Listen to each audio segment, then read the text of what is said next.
Hello, I'm Becky Cross, and welcome to this 10 Minutes on Tenant Migration webcast focused on directory synchronization. In this webcast, we're going to cover how a directory sync process can assist with automating some of your migration processes, including pre-migration account provisioning, configuring a unified GAL, and enabling long-term coexistence. When you decide to perform a tenant migration, you will need to plan for creating accounts in the target environment. There are a few options available for this task, including manually creating the accounts one by one, or bulk provisioning using an HR onboarding system, but we will talk about options for automating your account creation using a directory sync. You can configure a simple directory sync that creates a new account in the target and copies over all of the source attributes as is. Note that even with this simple copy, you will need to assign a different domain suffix on the target identity that matches the new environment. For example, if the source username is first name - last name, then their target account will also be created as first name - last name, but with their new domain suffix. In some M&A scenarios, the target environment has naming conventions that are different than the source. In these cases, you can configure your directory sync to perform a transformation that uses values from the source and automatically builds the correct format for target attributes when it creates the new account. For example, even though the source account is first name - last name, a transformation will create the target account with a format of first initial - last name. You can also create transformations for other attributes as they sync from source to target. There are also scenarios in which users might already have an account pre-created in the target environment, maybe from a target onboarding process or because the users are already working separately in both environments. In this case, you can configure a directory sync to match these two accounts to each other and then copy over any attributes that need to be merged onto the target account. When provisioning target accounts with a directory sync, you will have many options available for customization.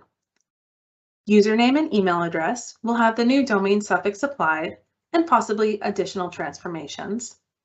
And for other attributes, such as contact information, organization info, employee ID, and others, you can decide which ones to copy over from the source and which will be managed directly in the target and should not be synced. You can also use custom mappings to copy over source values and store them into different attributes on the target objects.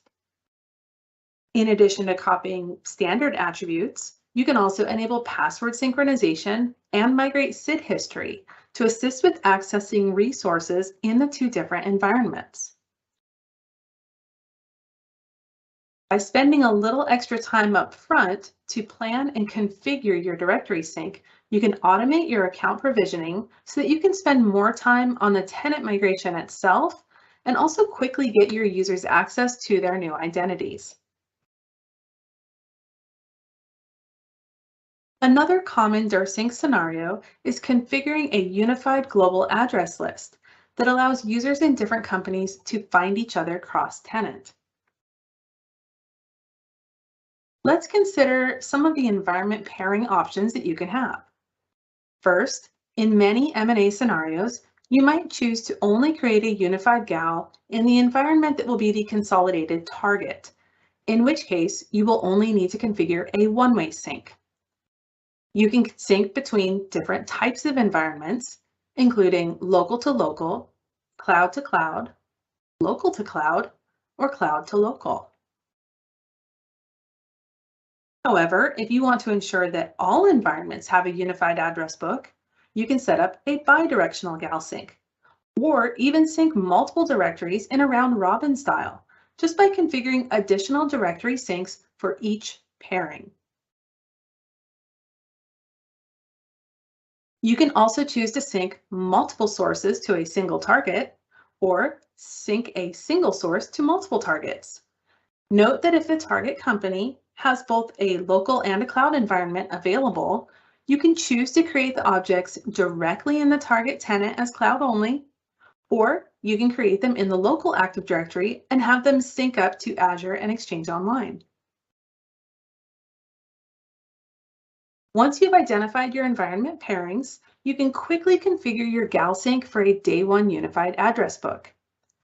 You can choose to sync every source mail object to the target address list, or you can refine the scope to only include specific users, groups, and contacts. A GalSync does not require much customization. When you configure the sync settings, just include the attributes that users will search by, along with the important contact information that you want to appear in the target address book. This includes name and email address, and it can also include other contact info and organizational info such as phone number, address, department, or title. The GalSync will create a contact object in the opposing environment instead of creating actual users and groups. Note that in a GalSync, the email address will be copied exactly as is from the source, with no changes to the domain suffix. You should plan to set up a sync schedule to regularly process new hires and to sync any updates to contact information. For instance, you might choose to perform a daily or weekly sync, depending on the frequency of changes. A correctly configured GalSync will then run on the set schedule with no further action required. In larger tenant-to-tenant migration projects, you might determine that it is not feasible to migrate everybody at once, and instead you will choose to perform phased migrations over a period of time. It is important to understand how you can help mitigate coexistence impacts caused by performing these phased migrations. We'll start by running the Directory Sync workflow that provisions the target accounts. At this time, all users are still fully working out of the source environment. As you start to perform the phased migrations, your user base will start working out of two environments. In this example, user 1 is part of the first migration batch and will start using their target account to access their migrated mailbox and OneDrive and any Teams or SharePoint sites that were migrated at the same time. However, user 1 might still be using their source account to log onto their laptop and to access non-migrated resources. Since they still need both accounts, it is beneficial to have an ongoing password sync in place. And if you configure a bidirectional password sync, the user could change their password in either the source or the target and have it automatically sync to the other environment. Enabling this synced identity is the first part of mitigating those coexistence challenges. Next, you want to ensure that migrated users can find non-migrated users in their new target address book. This is where your GalSync workflow will assist. Note that for user 2, who is not yet migrated, you can actually have two separate objects created in the target from your different Directory Sync workflows. First is the user account that was pre-provisioned for user 2, which can be hidden from the address list since it's not actually in use yet. And second is the contact for user 2 created by your GalSync, which is visible in the target address list. This allows user 1 to see the correct free busy details for user 2's active mailbox. Additionally, you can create a contact in the source for user 1's new mailbox. This ensures that user 2 sees the correct free busy details for user 1. This helps both the migrated and non-migrated users more seamlessly coexist when scheduling meetings.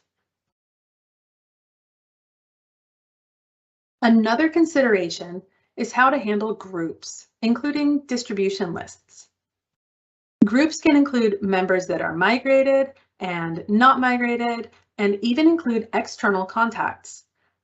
Membership can change frequently, and you want to ensure that when someone emails a distribution list, that it reaches all of the correct recipients. One option is to just include distribution lists in your GalSync. which creates a contact in the target address book. However, there are some drawbacks to only having a contact in the target. When user 1 sends an email to that contact, they are unable to expand the group and view the actual membership. Additionally, there might be a need for the group to sync its membership in order to grant access to resources. In these cases, the company should consider a sync that creates an actual group in the target instead of a contact. This will allow user 1 to view the membership directly, and it will allow administrators to use that target group to control access to target resources.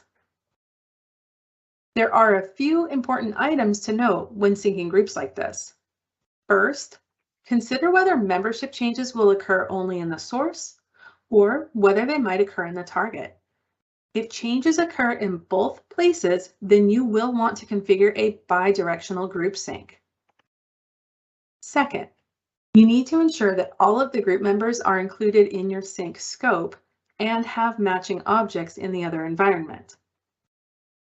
And lastly, you should set a sync schedule that will process group changes in a timely manner.